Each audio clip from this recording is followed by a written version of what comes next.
Foi som. Peço aos amados irmãos que se encontram fora da igreja que vamos iniciar, que adentre a igreja para iniciarmos o culto ao nosso Deus.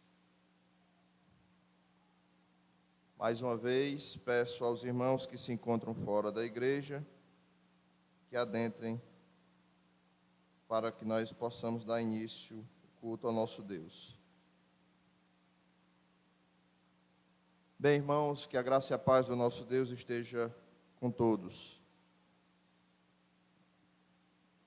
Como foi dado início no domingo passado, vamos fazer a leitura do Didaquê. Para alguns irmãos que não sabem e não conhecem o Didaquê é um documento feito pelos apóstolos na igreja primitiva, a qual é com uma compilação de vários deveres e vários assuntos abordados na Bíblia de forma didática, para a compreensão, uma melhor compreensão da palavra de Deus. E hoje nós vamos ver os deveres para com a vida, entre parênteses, aborto. Eu farei a leitura, os irmãos acompanharão com atenção. Deveres para com a vida. Dos deveres para com a vida e a propriedade do próximo. O segundo mandamento da instrução de Didaquê é: não matarás, não cometerás adultério, não te entregarás à pederástia, não fornicarás, não furtarás, não exercerás magia, nem bruxaria, charlatanice. Não matarás criança por aborto, nem criança já nascida. Não cobiçarás os bens do próximo. Não serás perjuro, nem darás falso testemunho. Não falarás mal do outro, nem lhe guardarás rancor.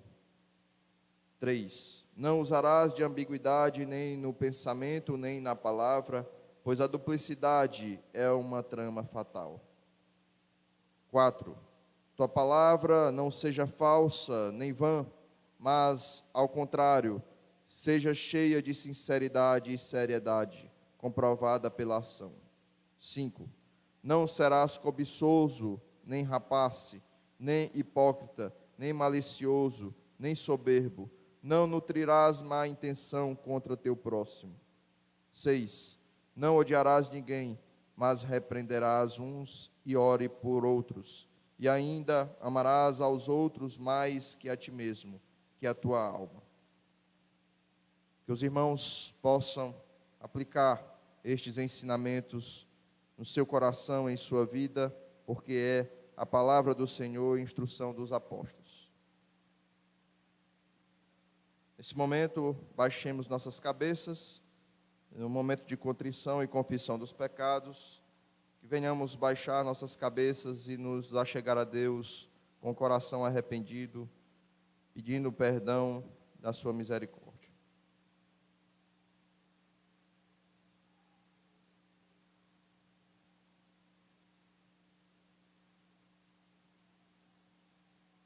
Senhor Deus, Pai amado, Deus santo, Deus bendito, Deus todo-poderoso, Criador dos céus e da terra.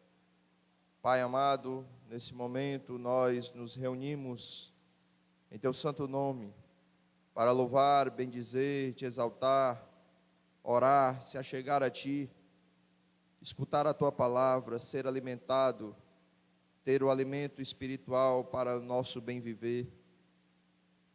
Te pedimos, Senhor, nesse momento, o Teu perdão, que Tu venha, Senhor, perdoar as nossas falhas, as nossas culpas, as nossas transgressões, porque temos pecado contra Ti somente. Pai amado, somos reconhecedores de tamanha falha, de tamanha fraqueza, de tamanha insuficiência. Dependemos de Ti, Senhor, dependemos da Tua graça, da Tua misericórdia, do Teu favor em nossas vidas. Vem sobre nós, Senhor, com Teu Santo Espírito e nos reveste com a Tua armadura para vencermos as ciladas do mal dia após dia, para vencermos, Senhor, o pecado que habita dentro de nós e possamos viver uma vida de santidade, assim como Tu requeres, porque fomos chamados para sermos santos, irrepreensíveis neste mundo de trevas. Pai amado, que nessa noite Tu possa falar através da Tua palavra, que o Teu Santo Espírito venha, Senhor, abrir os nossos olhos, os nossos ouvidos, para que venhamos atentos, escutar as Tuas instruções, escutar a Tua palavra e ser alimentado, ter o alimento espiritual necessário, para que venhamos ter o nosso espírito fortalecido em Ti, Senhor. Pai amado, que todo este momento, todo este culto, não seja para a exaltação de homens, mas para a exaltação do Teu santo e poderoso nome. Em nome do Teu Filho amado Jesus Cristo, é que nós Te pedimos para todos sempre. Amém. Vamos nesse momento recitar Romanos capítulo 8, versículo 28, que se encontra impresso no folheto. Romanos 8, 28. À medida que eu for lendo, os irmãos vão repetindo. Sabemos que todas as coisas cooperam para o bem daqueles que amam a Deus, daqueles que são chamados segundo o seu propósito. Amém. Nesse momento chamo o irmão Nelson para nós entoarmos o hino 375 do cantor cristão.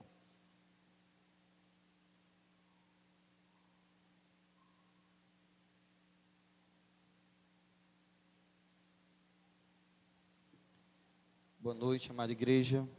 Vamos louvar o nosso Deus com o hino Segurança. Toda a igreja. Vivo feliz, pois sou de Jesus, e já desfruto o gozo da luz. Sou por Jesus, herdeiro de Deus, Ele me leva à glória dos céus. Canta minha alma, canta ao Senhor, rendei-lhe sempre ardente louvor.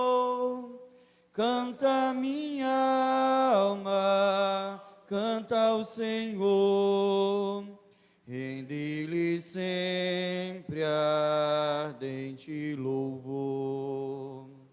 Ao seu amor eu me submeti, e extasiado então me senti. Anjos descendo, trazem dos céus, ecos da excelsa glória de Deus. Canta minha alma, canta ao Senhor, rendei-lhe sempre ardente louvor. Canta minha alma, canta ao Senhor, rendei-lhe sempre ardente louvor. Sempre vivendo em seu grande amor, me regozijo em meu Salvador. Esperançoso, vivo na luz, pela bondade do meu Jesus. Canta minha alma, canta ao Senhor, rendei-lhe sempre ardente louvor. Canta minha alma, canta ao Senhor, rendei-lhe sempre ardente louvor.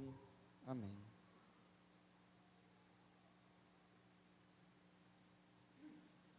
Peço à amada igreja que se coloque de pé em reverência à palavra do Senhor e vamos fazer a leitura bíblica que se encontra impresso no folheto, em Levítico capítulo 2.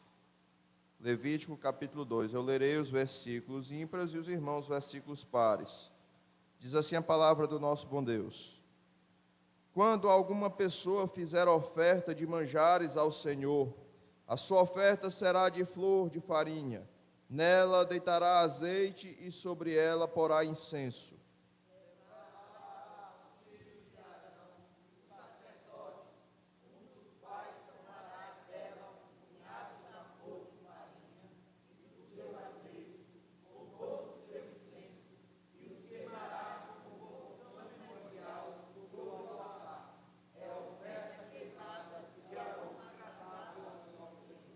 O que ficar da oferta de manjares será de Arão e de seus filhos.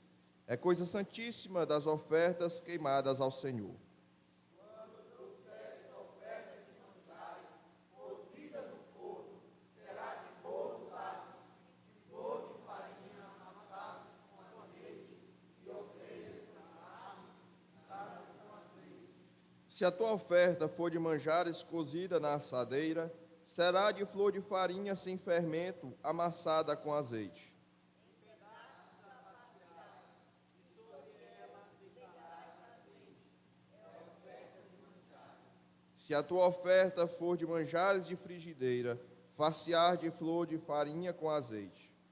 E a oferta de manjares e daquilo se fará, trarás ao Senhor, será apresentada ao sacerdote, o qual a levará ao altar.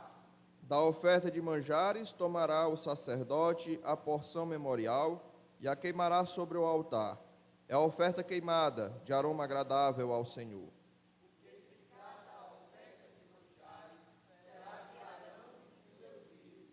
É coisa santíssima das ofertas queimadas ao Senhor. Nenhuma oferta de manjares que fizerdes ao Senhor se fará com fermento, porque de nenhum fermento e de mel nenhum queimareis por oferta ao Senhor.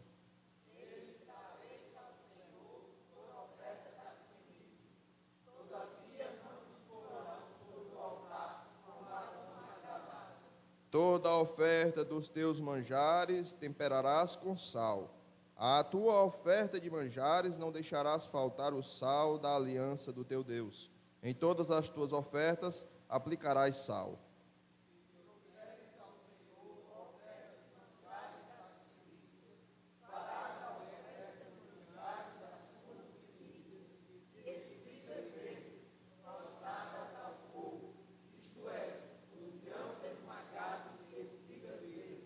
Deitarás azeite sobre ela e por cima lhe porás incenso. É a oferta de manjares.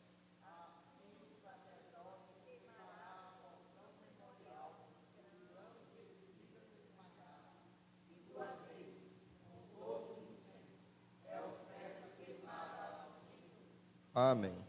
A igreja pode sentar-se. Chamo mais uma vez o irmão Nelson para entoarmos um louvor.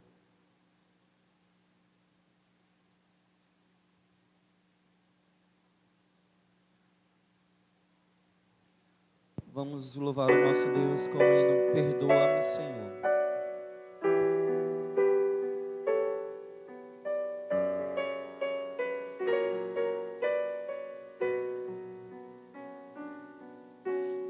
Perdoa-me, Senhor, se eu não vivi para te servir.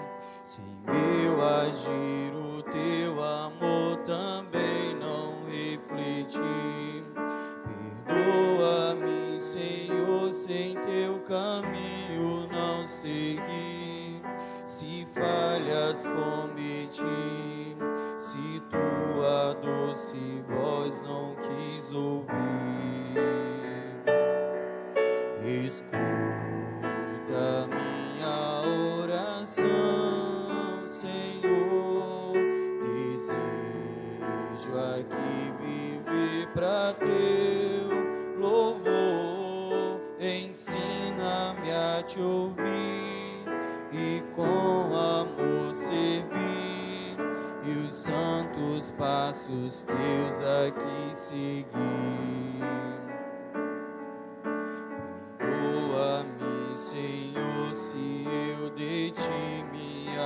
afastei. Se em meu caminho escuro tua luz não procurei, perdoa-me, Senhor, se na aflição não te busquei, se eu não te sondei, se teu querer pra mim não procurei.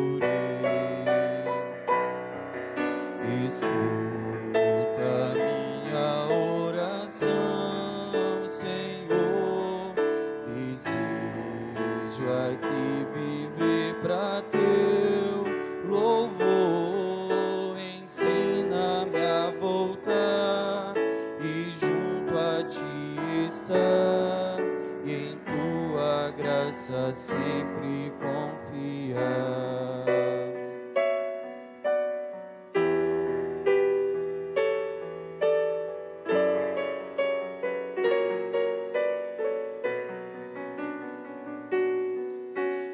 Perdoa-me, Senhor, se frutos eu não produzi, se indiferente a tudo a missão eu não cumpri. Perdoa-me, Senhor, se os campos brancos eu não vi, se só pra mim vivi, se meus talentos não desenvolvi. Escuta minha oração, Senhor, desejo aqui viver pra teu louvor. Ensina-me a agir e meu dever cumprir, e frutos dignos dedicar a ti. Escuta minha oração, Senhor, desejo aqui viver pra teu louvor. Ensina-me a agir e meu dever cumprir, e frutos dignos dedicar a ti. Amém.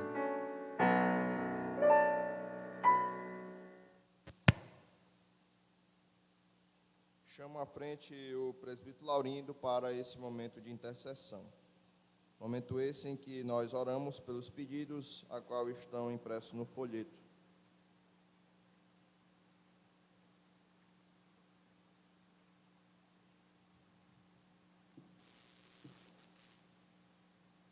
A graça e a paz do nosso Senhor Jesus Cristo esteja com todos nós. Oremos. Soberano Deus, Senhor das nossas vidas, Senhor de todo o universo. Mais uma vez, Senhor, estamos aqui em nome desta igreja, Senhor, para te agradecer todas as dádivas, para te agradecer todas as graças que o Senhor nos tem dado. Senhor nosso Deus amado, sabemos que somos pecadores, Senhor, sabemos que somos fracos, mas te pedimos, Senhor, nas nossas orações, em súplica, que o Senhor nos dê a força necessária para aplicar as nossas vidas à tua palavra. Obrigado, Senhor, por nos dar o alento, por nos dar força para seguir adiante da nossa caminhada em prol do teu evangelho. Senhor nosso Deus e Pai, te pedimos, Senhor, pelos irmãos aqui presentes, que o Senhor aplique nos seus corações toda palavra lida hoje, toda palavra expressada e explicada nesta igreja. Te pedimos também, Senhor, por aqueles que não puderam hoje por um motivo que nós não sabemos, mas que o Senhor conhece muito bem, pois o Senhor sonda o coração de cada um. Que o Senhor alerte aqueles irmãos, aqueles que estão distanciados de Ti, Senhor, negligenciando a Tua palavra por um motivo, às vezes, fútil e banal. Obrigado, meu Deus, por ouvir as nossas preces. Obrigado, Senhor, por tocar o coração de cada irmão aqui presente. Toca também, Senhor, o coração daqueles que estão ausentes, para que eles assumam o seu compromisso para com esta igreja e principalmente, Senhor, o compromisso para contigo. Quando eles disseram o sim, se responsabilizaram para a tua caminhada, que não é agradável, mas que é um caminho cheio de espinhos e que nós temos, Senhor, que colher e espalhar os frutos desta colheita. Senhor Deus, queremos neste momento, Senhor, te agradecer pela direção desta igreja, Senhor, na pessoa do presbítero Diego, do pastor Jorge e também da minha própria pessoa. Te agradecemos, Senhor, por colocar aqui este pastor que o Senhor indicou para conduzir este rebanho, o rebanho de Teresina e também o rebanho de Caruaru. Orienta, Senhor, este pastor da melhor forma possível, porque o seu esforço é grande para cumprir com a tua palavra, para espalhar o teu evangelho de forma sábia. Mas te pedimos, Senhor, para ele saúde, sabedoria, inteligência, para que ele possa suportar esta carga que não é leve, Senhor. Mas o Senhor alivia o fardo de cada um de nós. Senhor Deus, da mesma forma eu te peço pelo presbítero Diego, para que ele se continue assim, Senhor, com esse ardor juvenil, procurando te servir, Senhor. Lhe dê, Senhor, a saúde, a inteligência e a sabedoria necessárias, que ele tanto precisa. Abençoa não só a sua família, mas todos aqueles outros parentes que estão ao seu derredor. Também pela família do pastor desta igreja, Senhor, eu te peço toda saúde, toda paz, toda alegria. E a mim também, Senhor, eu te peço clemência e perdão pelos meus pecados, Senhor. Que o Senhor possa me conduzir de forma digna, que eu possa, Senhor, ser nesta igreja e aonde quer que eu vá, Senhor, um instrumento teu para pregar a tua palavra, um espelho, Senhor, de que eu não possa me envergonhar. Ainda, Senhor, neste momento de intercessão, eu te peço, Pai, pelos dirigentes desta cidade, pelos dirigentes do Estado e do país, para que o Senhor retire dos seus corações a ganância, o desejo de prosperidade material, o desejo, Senhor, de prosperar, mesmo pisoteando aqueles que o colocaram ali como forma de governo, porque nós sabemos, Senhor, que a escolha foi tua, nós fomos meros instrumentos. Então, Pai, que estas pessoas se sintam responsabilizadas não só diante dos homens, mas também e principalmente diante de Ti. Ainda, Senhor, estendo as minhas orações, os meus pedidos, em nome desta igreja, Senhor, e em meu nome também, a todos os nossos familiares, Senhor, que ainda não Te conhecem, a todos os nossos familiares, Senhor, que buscam em outros lugares a salvação, buscam em outras partes onde não existe salvação, que o Senhor possa colocar no coração de cada um a verdadeira fé, o verdadeiro desejo de Te servir, Senhor, que eles possam ir mais adiante na condução das suas vidas, mas sempre sob a Tua luz, sob a Tua proteção. Oramos nesta noite, Senhor, em nome de Teu Filho amado, Jesus Cristo. Amém.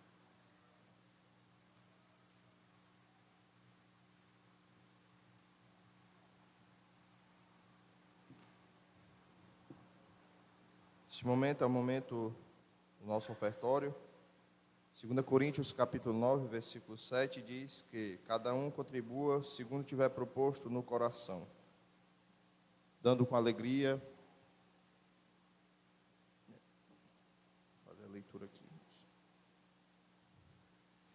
2 Coríntios capítulo 9, versículo 7 diz assim: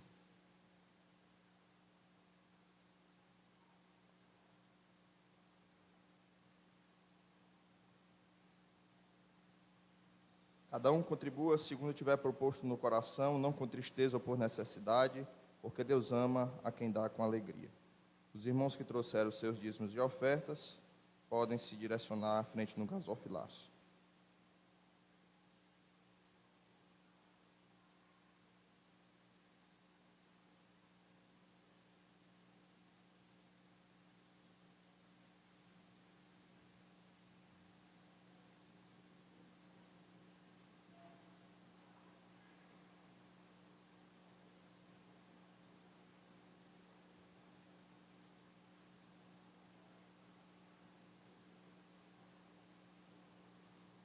Peço nesse momento que o irmão Tauan esteja orando pelos dízimos e ofertas recebidos, como também orando pela palavra que será pregada nesse momento pelo pastor Jorge.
Convido a toda a igreja a se colocar de pé, numa atitude de reverência à palavra de Deus, que mais uma vez será lida.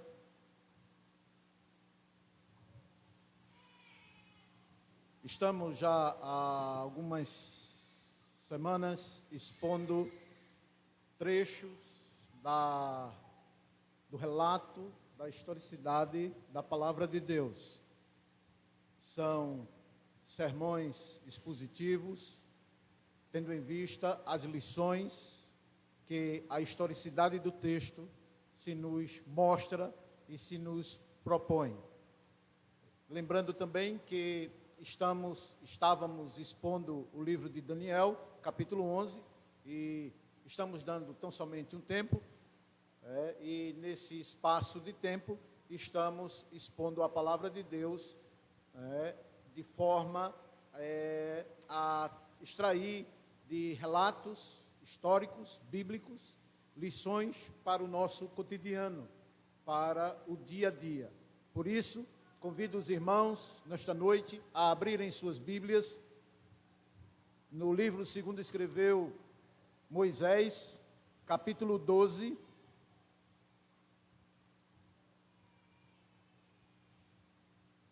versículos 29 a 33.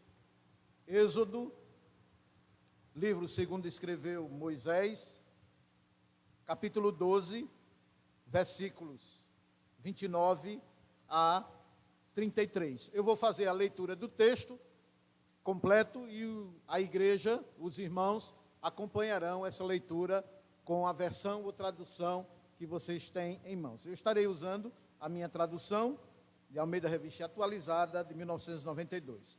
E o texto diz assim, Êxodo 12, versos 29 a 33.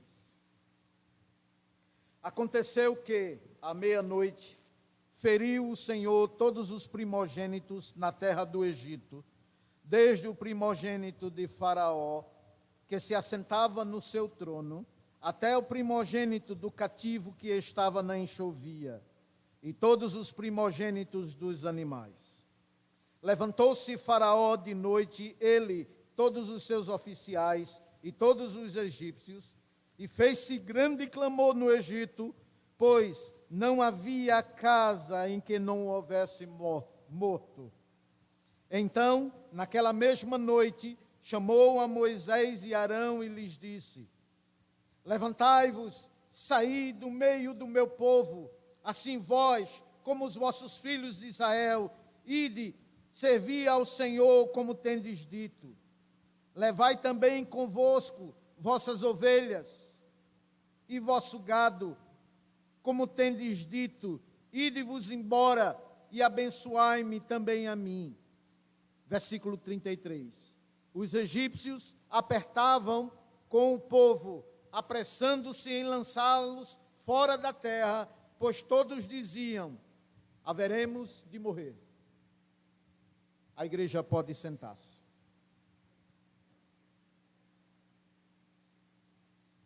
Mediante essa leitura que acabei de fazer do texto, e o nosso dever, o nosso trabalho nesta noite é exatamente expor o que esse texto tem a nos ensinar, está nos ensinando, como também extrair dele e de outros textos paralelos que vamos ler à medida que avançarmos na exposição do texto, lições para a nossa vida. Lembrando que o texto já falou comigo, então as lições devidas, as aplicações, as observações, as correções, elas já estão sendo tratadas em minha vida. Agora, é dever do Espírito Santo, conforme nos diz a palavra de Deus, aplicar no coração de vocês, de cada um de vocês. Não é à toa que vocês estão aqui essa noite. Não é tão somente por vontade humana, nem por desejo de homem algum, mas por vontade de Deus. E a nossa súplica e a nossa oração é que Deus use esse texto para confirmar, solidificar cada vez mais a fé que foi dada, que foi entregue a vocês e a todo o povo de Deus, espalhado em todo o mundo, em todas as eras. E a nossa mensagem nesta noite, com a ajuda de Cristo Jesus, mediante o Espírito Santo, em nome dele, de Jesus, amém. O tema da nossa mensagem nesta noite, ele se encontra nas entrelinhas desses versos, e de outros também. O tema central desta noite é: isto não vem de vós. É o tema da nossa mensagem nesta noite. Isto não vem de vós. Isto é, de vocês. Conforme tinha dito, que Deus, Ele se agrade em nos abençoar e nos fazer cisos da sua vontade para as nossas vidas. Mais uma vez, em nome de Jesus. Amém. Meus irmãos e minhas irmãs, conforme acabei de falar, e vou usar esse momento de introdução, preparando a mente de vocês para adentrarmos na historicidade desse texto e desse tema.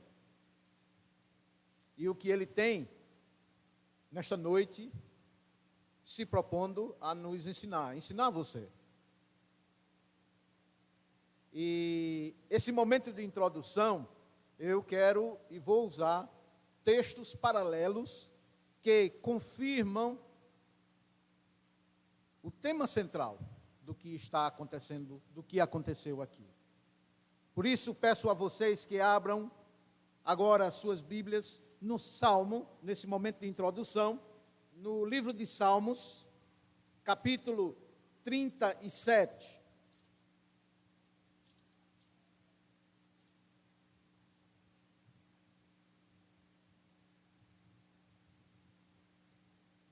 Livro de Salmos, capítulo 37, versículo 39. Salmo 37, versículo 39. Veja o que é que o salmista Davi diz aqui. Vem do Senhor a salvação dos justos. Ele é a sua fortaleza no dia da tribulação. Repito. Vem do Senhor a salvação dos justos. Daqui a pouquinho você vai entender o porquê. Vamos a outro salmo. Agora, Salmo 3. Salmo de número 3, versículo 8. Diz assim o salmista Davi: do Senhor é a salvação, e sobre o teu povo a tua bênção. Do Senhor vem a salvação, do Senhor é a salvação. Um outro salmo, Salmo 68.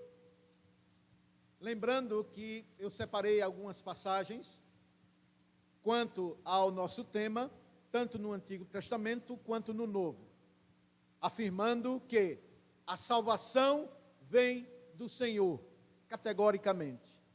Para vocês terem ideia, 31 vezes em toda a Bíblia, de Gênesis a Apocalipse, o Espírito Santo testifica, solidifica e centraliza esta verdade. A salvação vem do Senhor. 31 vezes. Apenas alistamos aqui algumas pequenas passagens. 4 vezes no livro de Salmos e 2 vezes no livro do Novo Testamento. Salmo 68.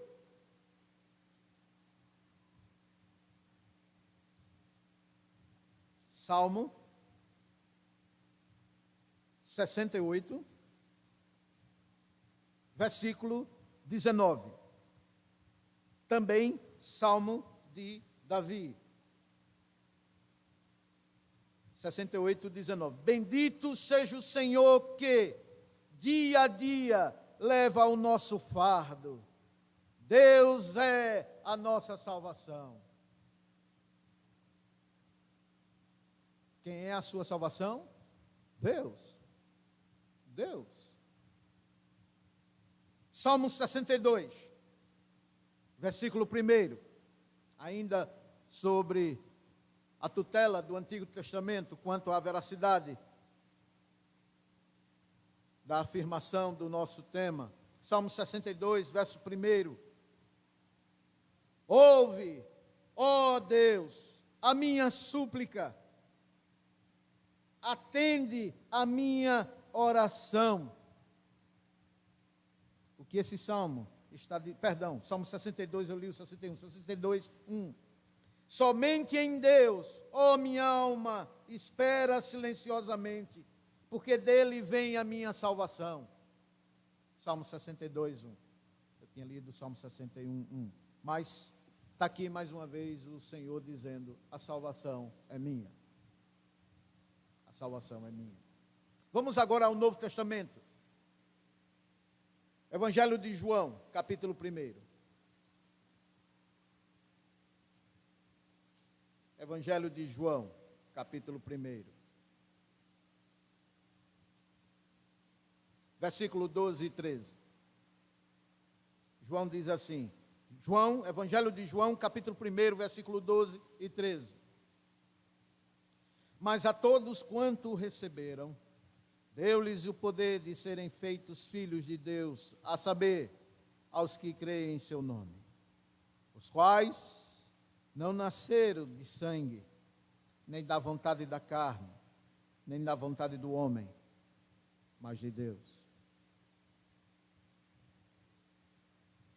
Mas de Deus. E para terminarmos e concluirmos esse período de introdução, Efésios 2, 7 a 9. Efésios 2, carta que o apóstolo Paulo escreveu à igreja que se encontrava em Éfeso, capítulo 2, versículos 7 a 9. Paulo diz assim: para mostrar nos séculos vindouros a suprema riqueza da sua graça, em toda bondade para conosco em Cristo Jesus. Porque pela graça sois salvos mediante a fé, e isto não vem de vós, porque é dom de Deus, não vem de obras, para que ninguém se glorie. Efésios, capítulo 2, versos 7 a 9. Então, essa série de textos que eu mostrei agora, nesse período de introdução, é para confirmar e também para corroborar com as asseverações que vamos fazer com o nosso texto base, o nosso texto central, que é lá em Êxodo, capítulo 12. E eu peço a vocês que voltem para esse texto, Êxodo 12,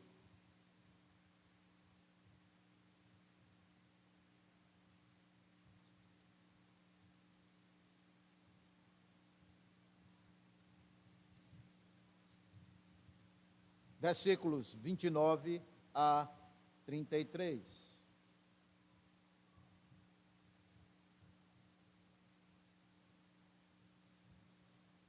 E vamos nos deter agora e vamos trabalhar em cima desse texto, Êxodo 12, mostrando aos irmãos, às irmãs, aquilo que aconteceu há mais de 6.000 anos atrás.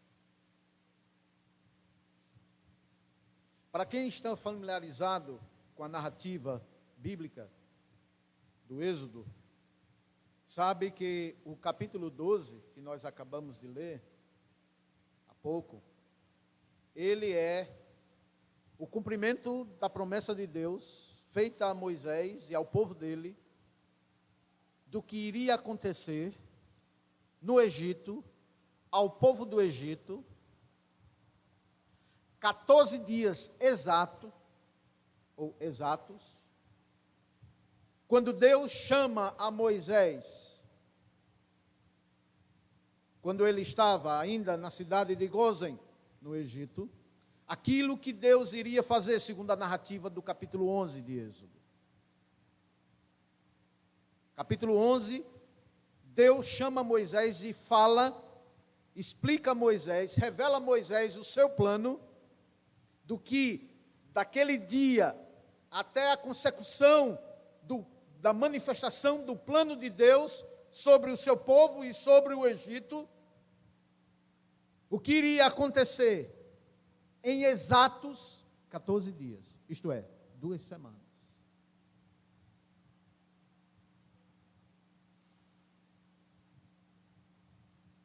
E conforme diz o texto, lá de Êxodo, capítulo 12, eu quero chamar a atenção de vocês, agora, a partir do versículo 23. Êxodo, capítulo 12, do versículo 23 até o versículo 30, portanto, 7 versos. E à medida que eu for lendo, eu vou dando pausa para explicar e aplicar o texto. Por isso, será uma série de sessões, de destaques, de aplicações para a sua vida. Lembrando que o texto já falou comigo. Agora é a vez do texto falar com vocês e a vez do Espírito Santo aplicar a vocês. Êxodo, capítulo 12, verso 23 a 30. Pois bem, diz aqui: porque o Senhor passará para ferir os egípcios, quando vir, porém, o sangue na verga da porta e em ambas as ombreiras, passará o Senhor pela porta e não permitirá ao destruidor que entre em vossas casas para vos ferir. Verso 24. Guardai, pois, isto por estatuto para vós outros e para vossos filhos para sempre. Versículo 23 e o versículo 24.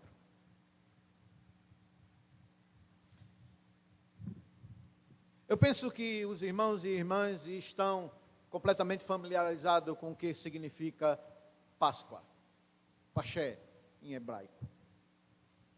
Literalmente, Paché significa passar por cima, passar sobre. Esse é o significado da Páscoa. É isso que significa, passar por cima, passar sobre. E segundo essa narrativa bíblica, algo terrível iria acontecer.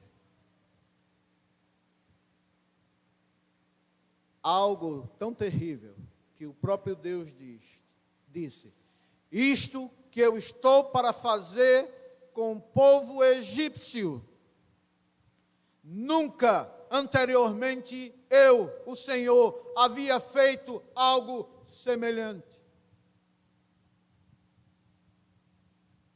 Posteriormente ele o fará, sim. Mas antes da narrativa do que iria acontecer aqui e até então, nunca tinha havido algo semelhante ao que Deus vai fazer com o seu povo, através do seu povo, para libertar o seu povo da escravidão. E lembre-se que a escravidão de Israel aos egípcios não era só uma escravidão braçal, física, mas também havia uma escravidão espiritual. Sim, porque Israel, no Egito, pelos mais de 4 séculos que lá ficaram, que lá estiveram, eles não gozaram de liberdade para cultuar Deus Yahvé da forma que ele haveria de prescrever na sua palavra. Se vocês bem se lembrarem, Deus instituiu para Israel um culto, e nesse culto elementos, e entre esses elementos cruentos, sacrifício de animais, de ovelhas, de pombas, de carneiro. Se você se lembrar, para o egípcio, a ovelha era um animal sagrado. Você se lembra quando José foi ter com o seu pai Jacó, que estava vindo de Israel, vindo de Canaã para residir com o seu filho José lá no Egito, e que José orienta a seu pai e a seu povo, dizendo que eles não se autodenominassem, profissão cuja essa eram deles pastores de ovelhas, porque para os egípcios a ovelha era sagrada, e era uma abominação um homem subjugar esse animal. Lembraram? Então, o cativeiro egípcio não foi só um cativeiro de força braçal, mas também de uma escravidão espiritual. Israel estava sem pastor. Pois bem, dito isto, Deus havia determinado livrar esse seu povo, livrar o povo dessa escravidão. E Deus tentou, insistiu com o faraó, mesmo sabendo que faraó não iria libertar o povo da forma que anteriormente, por forças, digamos assim, não tão contundentes, faria o coração de faraó dobrar e a sua vontade pessoal dobrasse a vontade de Deus. Daqui a pouco nós vamos nos referir às pragas que aconteceram sobre os egípcios. Num total de 9 até então. 9 pragas. Mas essa última seria algo espantoso, terrível, inacreditável. Inacreditável. Deus fazendo isso, sim.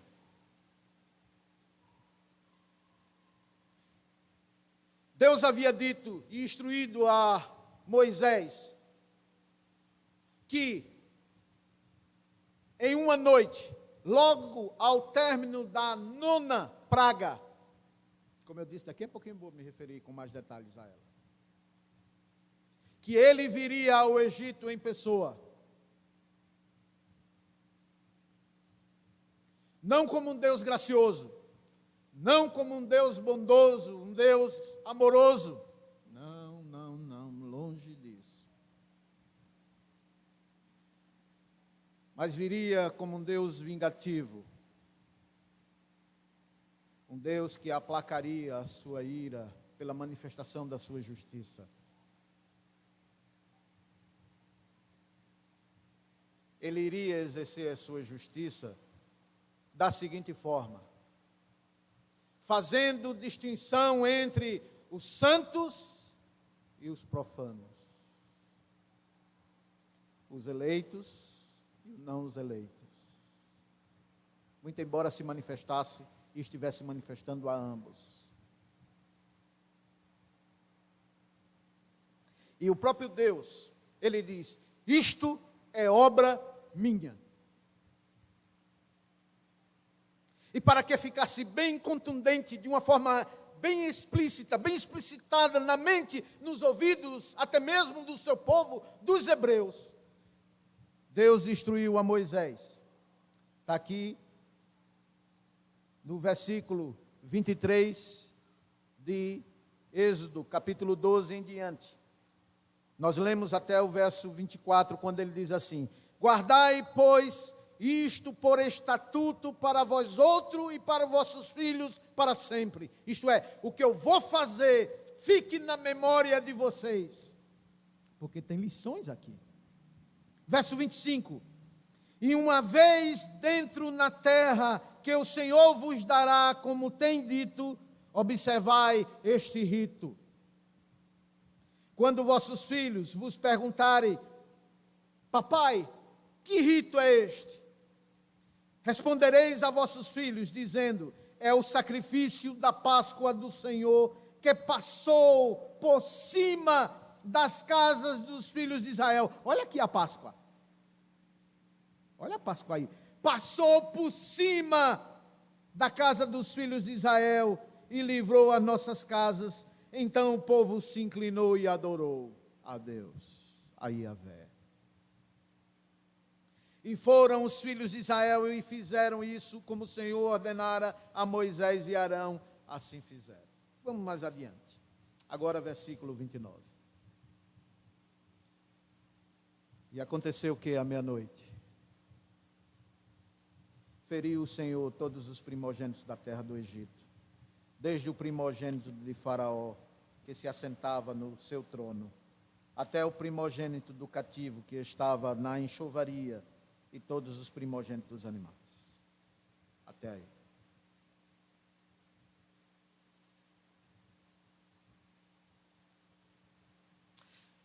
Eu quero trazer vocês a essa atmosfera aqui, a esse momento, trazer a sua mente a esse momento.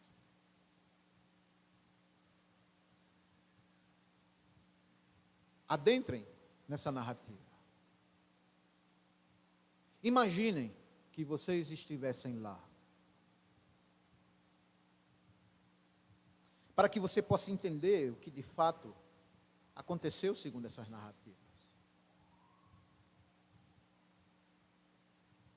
No 14º dia exato, desde a manifestação do que iria acontecer, no Êxodo capítulo 11, depois vocês podem ler, só para ganhar tempo.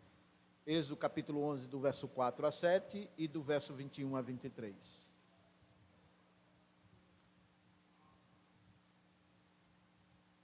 À meia-noite, exato meia-noite, entre o 14º e o 15º dia.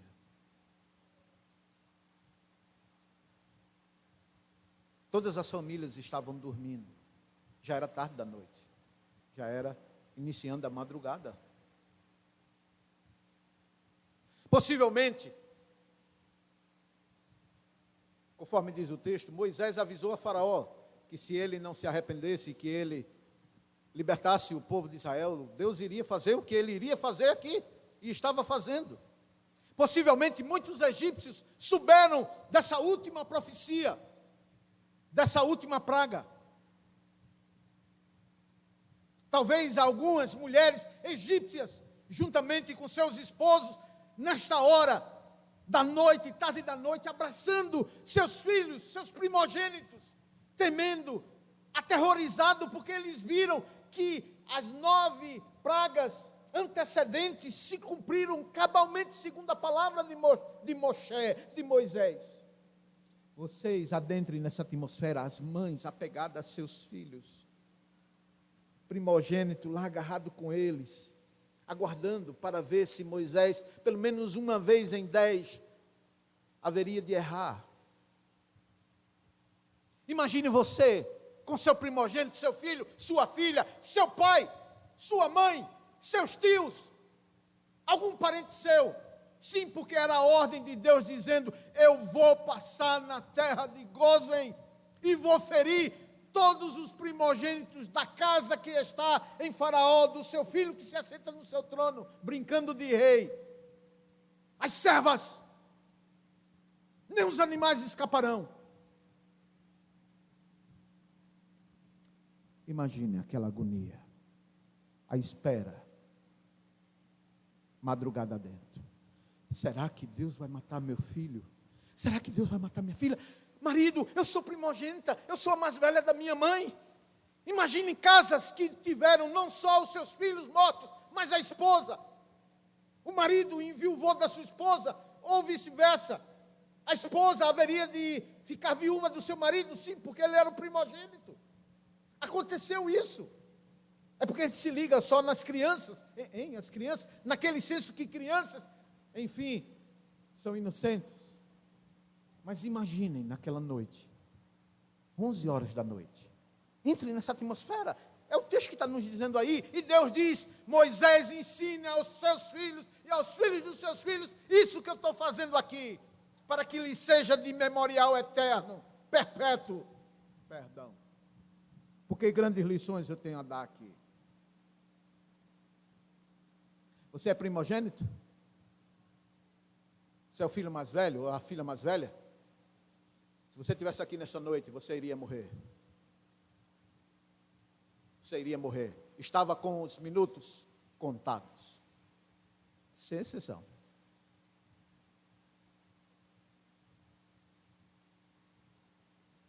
Vocês imaginem a escrava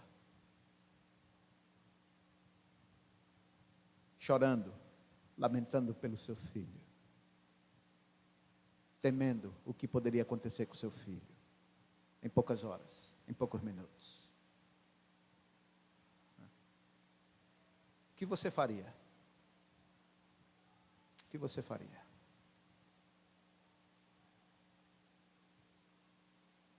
E vamos salientar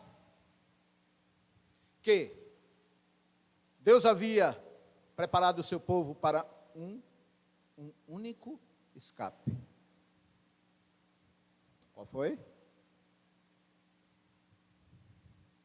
Que na noite antecedente e durante o dia precedente, eles haveriam de imolar um cordeiro. E não jogar fora o seu sangue. Eles haveriam de guardar o seu sangue em uma panela, em uma bacia, em um balde, sabe-se lá o que, em um recipiente. Imaginem, milhares e milhares, para não dizer milhões, entre o dia e o dia da hecatombe, o 14º dia aqui. Os animais que foram mortos, a sangria, o sangue. Imagine um egípcio que para ele a ovelha era um animal sagrado, uma divindade. Imagine que o único meio de salvação, o único meio de escape estava naquilo, exatamente naquilo que os egípcios abominavam.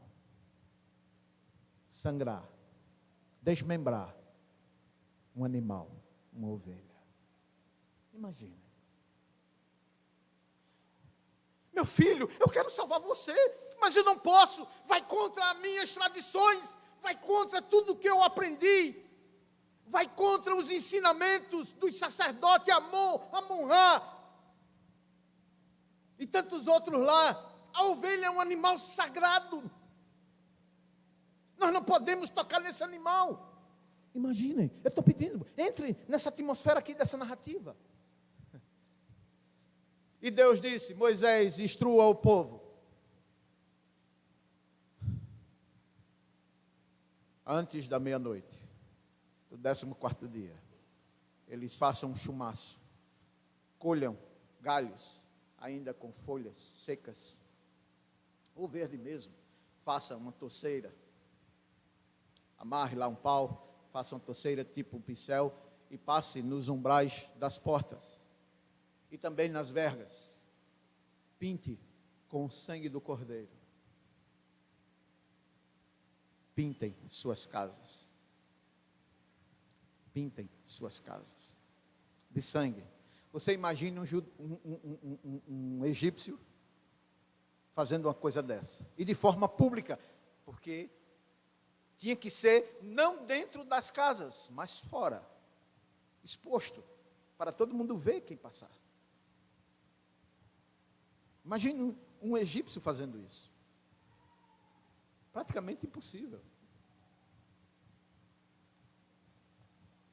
Vocês imaginem a agonia, o medo, o pavor, para não dizer o terror.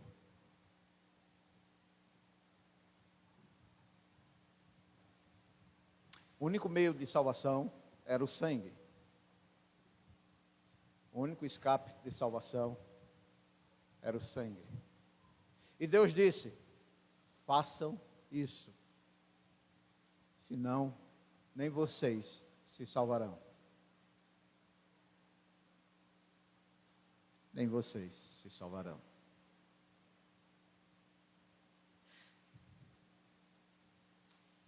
Eu quero agora conduzir a mente de vocês. Vamos criar uma situação mediante essa narrativa. Vamos dar nomes a possivelmente o que aconteceu dentre tantas famílias. Segundo a genealogia lá em Números, saíram do Egito judeus, israelitas, moabitas e hititas, cerca de 3.220 e algumas coisas mil pessoas, isto é, quase 3 milhões de pessoas, entre israelitas, moabitas e hititas. Imaginem nessa atmosfera o aguardo da meia-noite, da fatídica meia-noite, da hecatombe à meia-noite. Suponhamos que dentre tantas famílias tivesse um lá, que é comum ao nome judeu, um diminutivo do nome de Moisés, Moshe, houvesse lá um Osher. Osher é o nome comum, como José, como Francisco, em nossos dias. Tivesse lá um Osher, diminutivo de Moisés, né? A mãe não queria botar Moisés, o nome do filho, fazia um diminutivo, né? Osher. E uma outra família, Josué, também um nome muito comum, José, Jorge. Josué em hebraico significa Jorge. Suponhamos que entre Osher e Josué tivesse amizades entre ambos. Fossem amigos. E de repente, Osher chegou para Josué, seu amigo, e disse: Josué, eu estou com medo. E Josué, medo? Medo de quê? Medo do anjo. Medo da morte. Sim, porque Josué, Deus disse que hoje à noite, à meia-noite, Ele iria passar por sobre nós. Iria matar nossos filhos, nossas filhas. Preste bem atenção nesse enredo. Isso de fato aconteceu. Não precisa estar registrado na Bíblia para dizer, não, é verdade. Foram mais de 2 milhões de pessoas, casas, famílias. Lógico que houve isso. E Osher disse: Josué, eu tenho medo. Eu estou com medo. Eu tenho um filho, e eu só tenho esse único filho, é meu primogênito. Eu estou com medo que ele venha morrer, porque ele é a expressão do meu amor para com minha esposa, para com a família que Deus instituiu. Eu estou com medo de perder ele. E Josué te dissesse a Osher: e você não fez o que Deus mandou, o que Moisés mandou por intermédio de Deus? Você não comeu da Páscoa, da ovelha da Páscoa? Você não pintou os umbrais e as ombreiras da porta? E Oxê, sim, eu fiz o que Deus mandou, o que Moisés mandou, eu fiz direitinho lá. Então, homem, o que você está temendo? O que você pode temer? Deus está conosco. E Oxê diz, eu sei, Josué, eu sei sim, eu vi as 9 pragas, eu vi, se vocês quiserem ver, quiserem destacar, quiserem marcar, por exemplo, em Êxodo capítulo 7, versículo 14, foi o início e a manifestação da primeira praga, as águas transformadas em sangue, a primeira praga. Oxê diz, eu vi as águas transformarem em sangue. A segunda praga, as rãs, Êxodo 8, 3. Eu vi, Josué, os piolhos, Êxodo 8, 16. Eu vi as moscas, a quarta praga, Êxodo 9, 3 e 4. Eu vi a morte dos animais, dos egípcios, os bois, as vacas. Todo o gado do Egito sucumbiu entre uma noite e um dia. Eu vi as úlceras.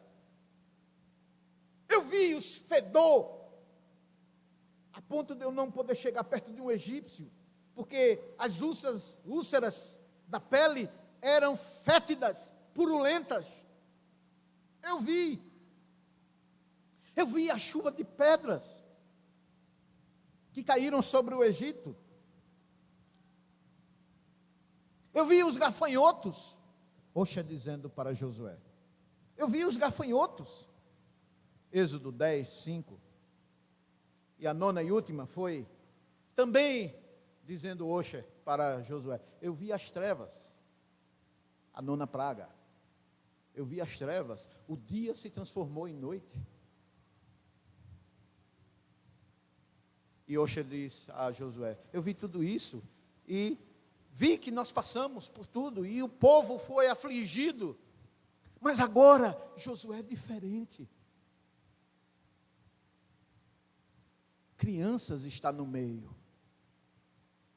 Meu filho está no meio. Sim, Oxê dizendo para Josué, você pode estar até tranquilo, afinal você tem 3, 4, 5 filhos. Morrendo um, tem outros 4 ou 3 para lhe consolar, e para você ser consolado, sua esposa ser consolada, mas eu não, Josué, eu só tenho um filho, é meu único filho, é minha única filha, onde está depositada a minha esperança?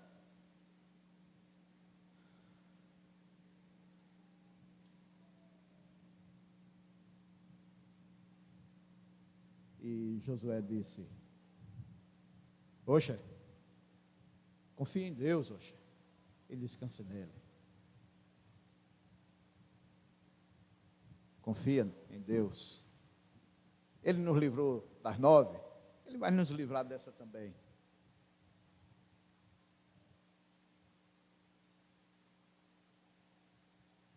E nessa narrativa, ambos voltaram para casa. E veio a meia-noite. A meia-noite chegou. Imagine quantos não ficaram acordados, aguardando o que iria acontecer naquela noite. Sobre a luz, não de eletricidade, sobre a luz de vela, ou de azeite de oliva, ou de animais, gordura de animais. A meia-noite veio, juntamente com um vento, um som fúnebre. E ao chegar meia-noite, sobre a terra de Gósen, o silêncio da noite, o silêncio da madrugada, deu lugar ao pranto, à dor, ao sofrimento, à gritaria. É tanto que o próprio Deus diz a Moisés, no capítulo 11, bem como no capítulo 12 de Êxodo, que haverá um pranto na terra de Gósen, que jamais na terra dela, na terra de Gósen, haveria outro igual. À meia-noite o Senhor desceu, exercendo o juízo, matando todas as crianças. Criança de colo, criança que amamentava, crianças, moleque, jogador de futebol, ou sabe-se lá de quê. O silêncio da madrugada deu início ao pranto, ao choro, à gritaria. Meu filho, minha filha, meu marido, minha casa, meu filho, em toda a terra de Gósen. O pranto, o choro, a agonia, até aos animais, até a cadela uivou de dor por perder seus filhotes.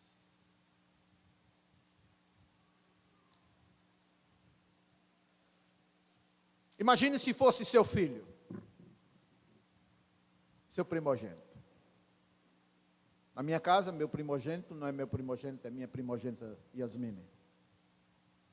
Imagine se nós tivéssemos nesta noite aqui, uma morte já anunciada, uma morte já premeditada. Vai morrer à meia-noite de hoje. Se coloque, você como mãe, você como pai, no lugar das pessoas aqui.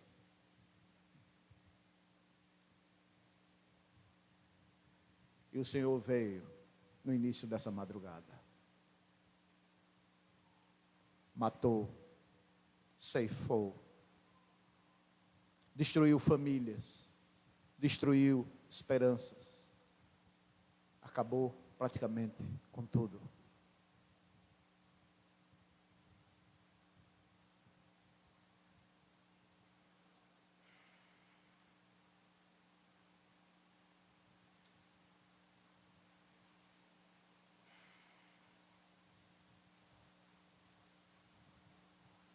Vejam, Êxodo, capítulo 29, até o versículo 33. Aconteceu que, na meia-noite, feriu o Senhor todos os primogênitos na terra do Egito, desde o primogênito de Faraó, que se assentava no seu trono, até o primogênito dos escravos, que estava na enxovia, e todos os primogênitos dos animais. E levantou-se Faraó de madrugada, ele, bem como todos os seus oficiais e todos os egípcios, e se fez grande clamor no Egito, pois não havia casa em que não houvesse pelo menos um morto. Então, naquela mesma noite, chamou a Moisés, Faraó e Arão, e lhes disse: levantai-vos, saí do meio do meu povo, assim vós como vossos filhos de Israel, ide, servi ao Senhor, como tendes dito, levai também convosco as vossas ovelhas, os vossos gados, como tendes dito, ide-vos embora, e abençoai-me também a mim. E os egípcios apertavam juntamente com o povo hebreu, apressando-se em lançaram fora da sua terra, pois os egípcios diziam: se esse povo não sair, todos nós vamos morrer. Havia ainda ameaça de morte sobre o povo egípcio.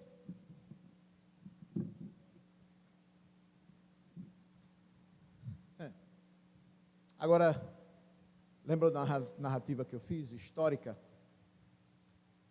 Vamos lá, na casa de Osher e de Josué. Eu vou fazer uma pergunta a vocês.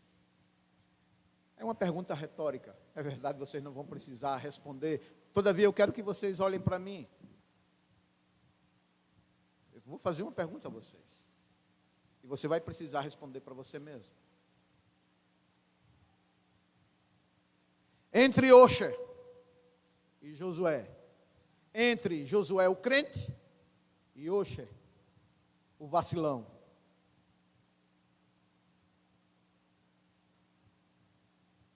o que estava em dúvida? Em qual dessas casas houve um morto? Pelo menos um morto. Sim, porque o texto diz que não houve uma só casa no Egito que não houvesse pelo menos um morto. Lembre-se, a mãe poderia ser filha única. O pai ia chorar não só pelo filho ou pela filha, mas também pela esposa. Eu pergunto, na casa de Oxa e na casa de Josué, o que é que vocês responderiam? Qual nessas duas casas houve mortos?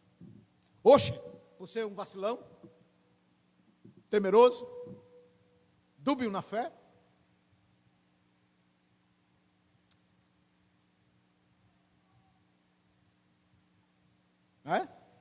Talvez você esteja se lembrando que pela graça sois salvos mediante a fé. Isto não vem de vós, é dom de Deus. Não vem de obras para que ninguém se glorie. Então, a fé salva. Você possivelmente ou apressadamente ia responder, não é? Com uma convicção. Na casa de Josué, pelo menos, não houve mortos. Não deveria ter havido mortos. Quanto a, oxe, eu não sei, pastor, eu não sei. Talvez até você fique com dúvidas. Eu não sei, mas Deus sabe. Agora eu preciso dizer o que é que o texto está dizendo aqui.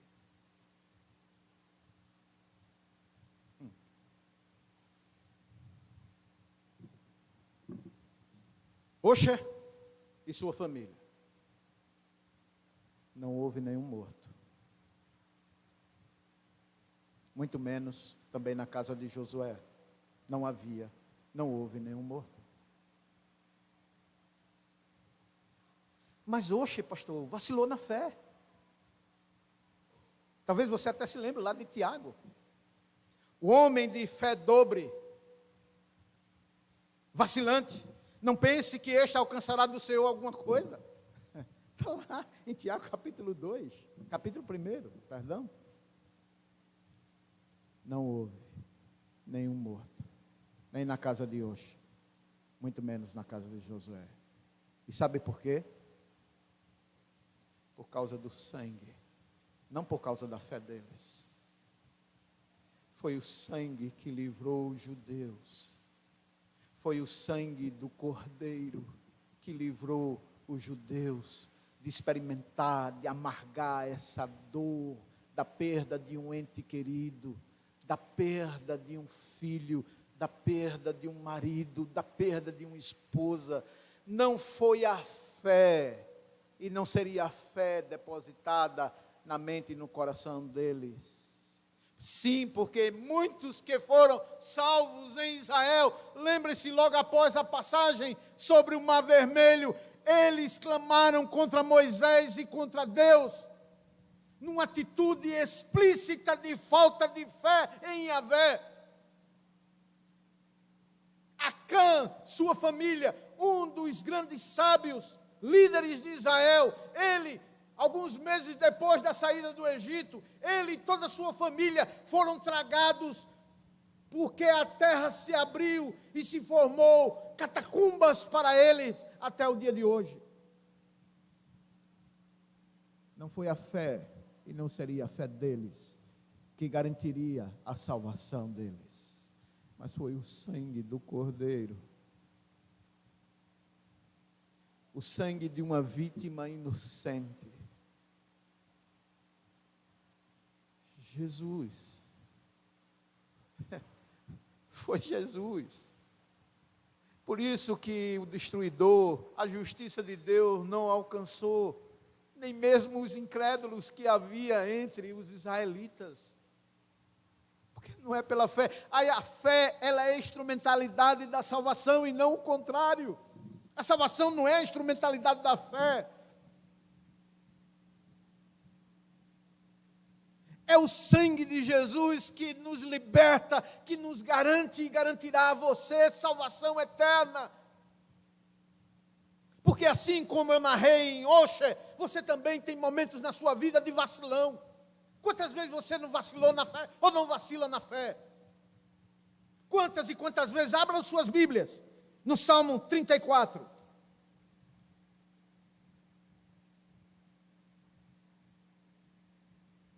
Quantas e quantas vezes eu pergunto a você, já nas aplicações finais, Salmo 34, versículo 19, muitas são as aflições do justo, mas o Senhor de todas elas livrará. Quantas vezes você creu nessa passagem, nessa palavra verdadeira de Deus? Muitas serão a sua dor, o seu sofrimento, o seu choro, mas Deus prometeu a Ele mesmo, de todas elas eu vou livrar você. Não é a sua capacidade moral, intelectual, que lhe vai referendar essa salvação. É Deus que faz por você. É Deus que tem feito por você. Oh, vacilão. Irmão, o que é que você tem? Irmão, o que é que você tem? Eu estou desanimado, pastor. Estou desanimado. Por quê? É tanto problema, é tanta dificuldade. Você nunca leu, não, Salmo 34, verso 19? Muitas serão as suas aflições. Mas Deus disse, de todas elas, não de algumas, de todas elas eu livrarei você. Eu não estou dizendo que Deus vai salvar você de todo qualquer jeito. Não. Paulo escrevendo à igreja em Roma, ele disse, haveremos, pois, de pecar, porque estamos debaixo da graça e não da lei? Não, de modo nenhum. Mas para a sua salvação, você não pode, nunca pôde e jamais poderá fazer nada, absolutamente nada, em prol da sua salvação, porque é obra de Deus somente. Lembra do texto que eu lhe mostrei? A salvação vem do Senhor somente.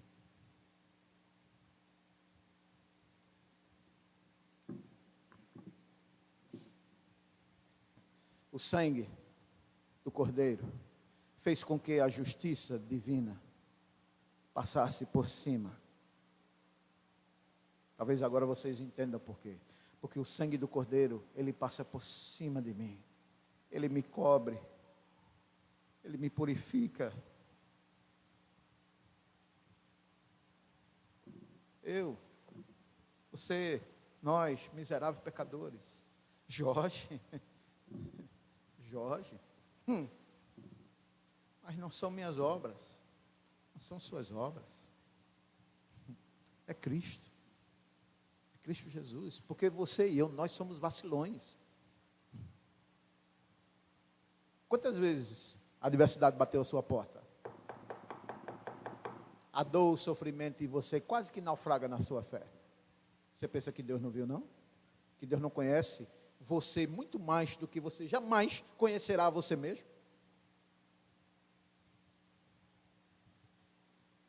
Se você for um eleito, esse seu pecado não será o suficiente para lhe jogar no inferno. Se você for um eleito, se o sangue de Cristo estiver sobre você. Se não, te vejo no juízo para condenar você ao inferno mais profundo.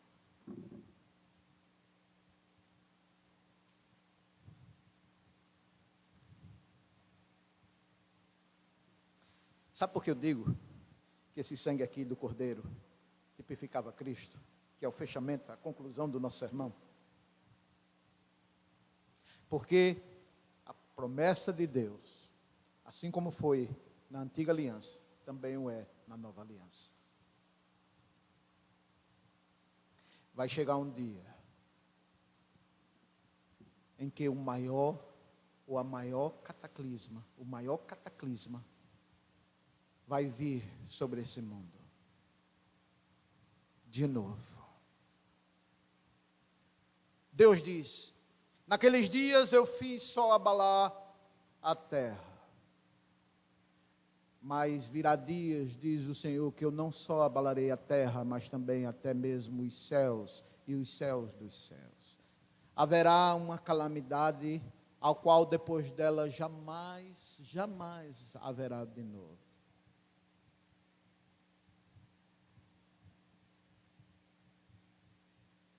há uma promessa terrível de juízo,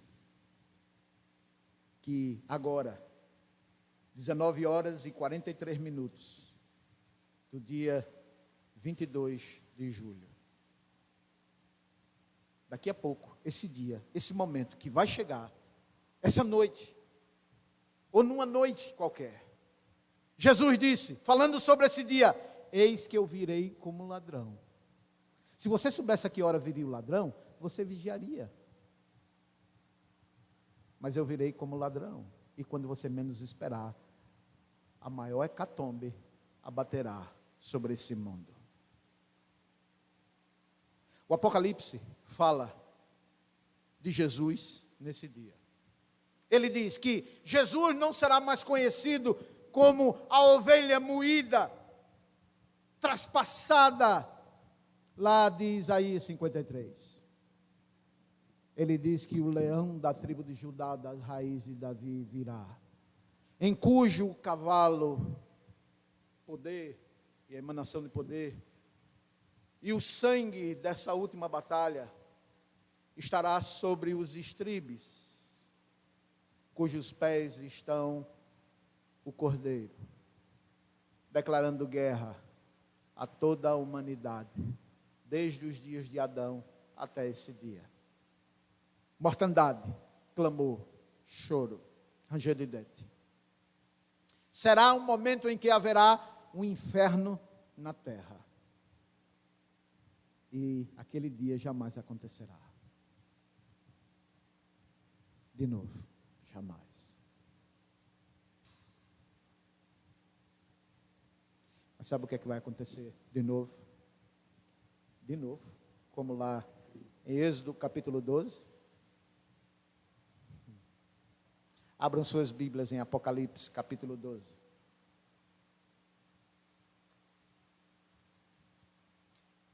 Apocalipse capítulo 12.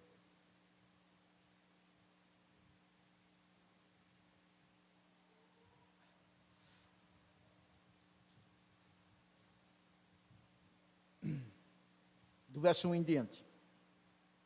Viu-se grande sinal no céu, a saber, uma mulher vestida do sol, juntamente com a lua debaixo dos pés, e uma coroa de 12 estrelas sobre a cabeça. Que, achando-se esta grávida, gritou com dores de parto, sofrendo tormentos para dar à luz. Viu-se também um outro sinal no céu, e eis aí um dragão grande, vermelho, com 7 cabeças, 10 chifres, e nas suas cabeças 7 diademas. A sua cauda arrastava a terça parte das estrelas do céu, as quais lançou sobre a terra. E o dragão se deteve em frente da mulher, que estava para dar à luz, a fim de lhe devorar o filho quando este nascesse. Isso aqui está claro, né?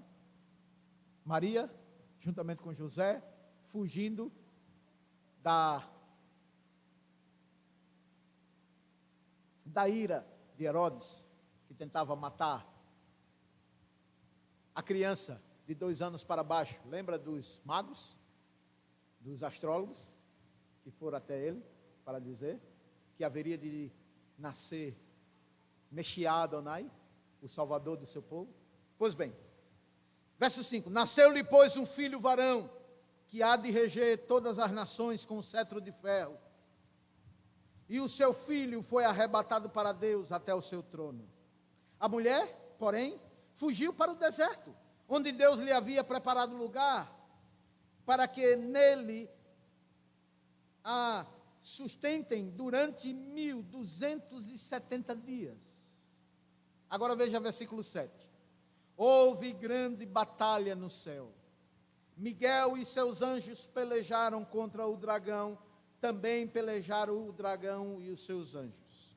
Todavia não prevaleceram contra Miguel, nem mais se achou no céu o seu lugar.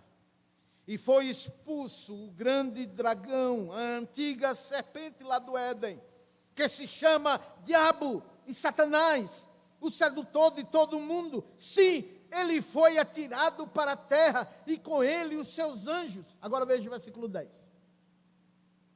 Então, eu, João, ouvi grande voz vinda do céu, clamando: agora veio a salvação, o poder, o reino do nosso Deus e a autoridade do seu Cristo, pois foi expulso o acusador de nossos irmãos, o mesmo que os acusa de dia e de noite diante de nosso Deus.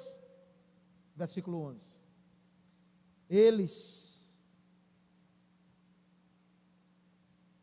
Preste atenção, verso 11, aqui é o desfecho. Eles, se referindo a quem? A mim, a você, a nós, nesse fatídico dia. Eles, pois, o venceram por causa do sangue do Cordeiro e por causa da palavra do testemunho que deram, e mesmo em face da morte não amaram a própria vida. O que vai nos salvar da ira vindoura, se vivos estivermos, o sangue do Cordeiro novamente.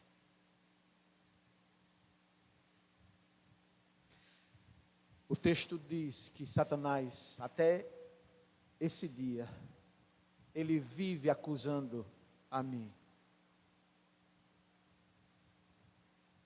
Adonai, Jorge, eu vejo o que é que Jorge faz. Ele é pastor, tal, mas eu conheço Jorge. Eu tenho observado Jorge. Jorge, assim, tal. Me acusando diante do Senhor meu Deus, de dia e de noite, sem cessar. Por mim mesmo? Eu olharia para Satanás e diria: ele está certo, eu faço isso mesmo. Senhor, eu posso mentir para o Senhor? A tua palavra diz que o pensamento ainda nem chegou na minha mente e o Senhor já conhece. O Senhor sabe de tudo. Senhor, eu estou perdido. Eu estou perdido mesmo. Ele não está mentindo, não. Ele é pai da mentira. Mas ele não está mentindo, não. Eu estou perdido, meu Senhor. Eu não sei o que fazer. Nada por mim mesmo, eu estou perdido.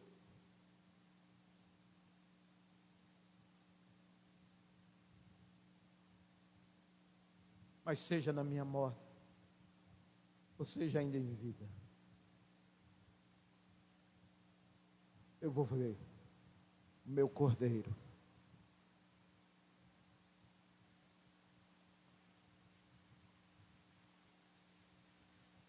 Eu vou ver o sangue dele sobre mim, por cima de mim.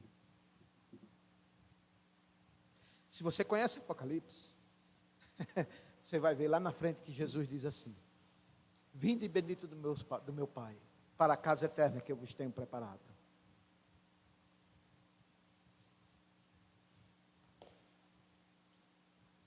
Porque ali, naquele momento em diante, não haverá mais choro. Porque eu enxugarei a lágrima dos seus olhos. Porque você não venceu, Jorge. De fato, você não venceu, você não consegue vencer, você não pode vencer. Mas eu venci por você. Jesus venceu por mim. É isso que significa a minha Páscoa. Ele está sobre mim, ainda como se lá estivesse no deserto, lá em Gósen. Ele está sobre mim, sobre vocês. Viu que o anjo disse em alta voz, e João ouviu em sua língua materna. E eles venceram o acusador que o acusa de dia e de noite sem cessar. Eles o venceram por causa do sangue do Cordeiro. Lembram do nosso tema?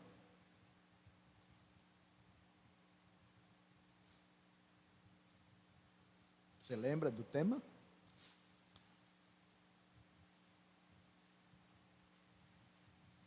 Ele agora talvez faça todo sentido, né? A essa altura.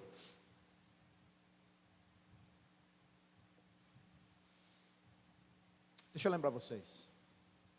O tema foi, e é, isto. A salvação, a sua salvação, não vem de você. jamais poderá vir de você. Porque você, como Osha, e eu, somos vacilão. Nem mesmo por causa de Josué, da firmeza de Josué, da convicção de Josué. Também era um vacilão. Mas nós vencemos por causa da salvação que vem de Deus. Cristo Jesus, o nosso Cordeiro Pascal, que foi morto desde antes da fundação do mundo. Esta é a nossa lição. A salvação, a sua salvação, vem de Deus, porque é dom dele. Não vem de homens, não vem de obras, só de Deus. Assim seja, para a honra e glória do nome de Jesus, em Deus Pai, hoje e para todo sempre. Amém. Convido a igreja a ficar de pé.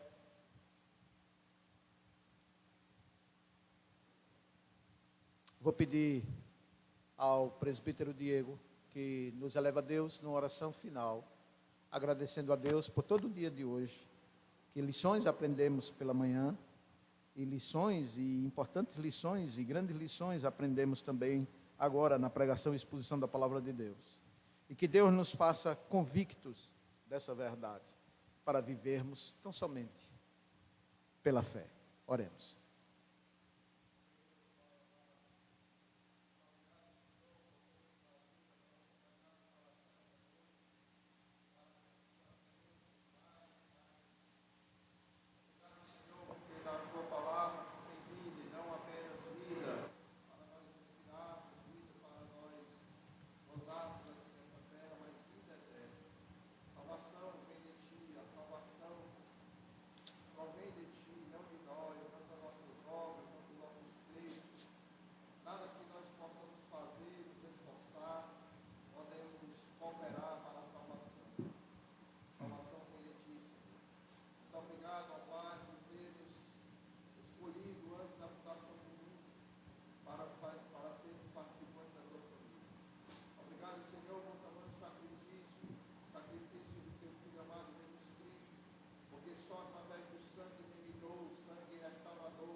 É verdade.